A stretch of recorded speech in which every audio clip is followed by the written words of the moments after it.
Halo sahabat Merdeka, berjumpa dengan saya Lulu Handayani dalam Top News Selasa 10 Desember 2024. Berita pertama, Presiden Prabowo Subianto emosi, singgung musuh negara. Berita kedua, perseteruan Yusuf Kalla dan Agung Laksono makin memanas, imbas konflik jabatan Ketua Palang Merah Indonesia. Presiden Prabowo Subianto dalam rapat koordinasi pengendalian inflasi daerah di Kementerian Dalam Negeri menyinggung terkait musuh negara.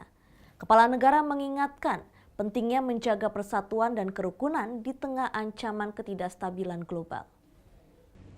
Prabowo dalam pidatonya mengingatkan tegas terkait ancaman musuh. Untuk itu, ia meminta seluruh elemen tidak mudah terpancing oleh provokasi yang dapat memecah belah bangsa.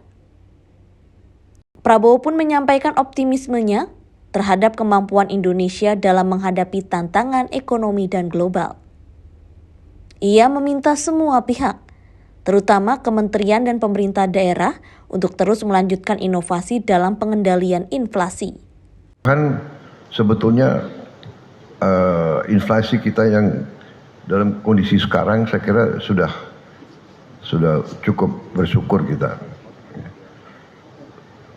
Di bawah 3% inflasi saya kira sudah sesuatu yang prestasi. Dan saya katakan di sini, kita harus waspada. Karena kalau kita tidak kompak, tidak rukun, nah itulah yang dikehendaki pihak lain. Indonesia terlalu kuat, Indonesia terlalu kaya, Indonesia terlalu besar, selalu ingin dirusak. Ya, swasembada pangan, swasembada energi, kunci pengendalian inflasi. Terobosan semacam ini juga sesuatu yang sangat bermanfaat. Yusuf Kalla kembali terpilih sebagai Ketua Palang Merah Indonesia dalam musyawarah nasional di Hotel Grand Sahid, Jakarta. Pemilihan ini sekaligus membuat Yusuf Kalla unggul dari pesaingnya, yakni Agung Laksono.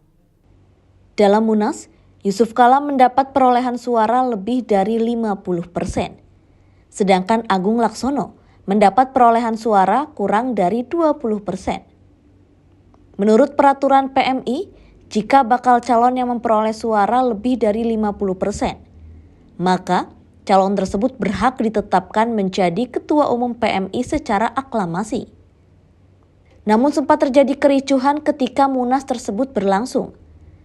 Agung Laksono justru mendeklarasikan sebagai Ketua Umum PMI tandingan. Menurut Yusuf Kalla, tindakan Agung Laksono tersebut ilegal dan pengkhianat. Yusuf Kalla menilai Agung Laksono memang suka memecah belah hubungan organisasi, seperti yang dilakukan pada partai-partai sebelumnya. Salah satunya adalah Partai Golkar. Atas tindakan Agung Laksono, Yusuf Kalla langsung melaporkan ke pihak kepolisian dan Kemenkumham. Demikian informasi kali ini bersama saya, Lulu Handayani. Simak berita lainnya hanya di merdeka.com.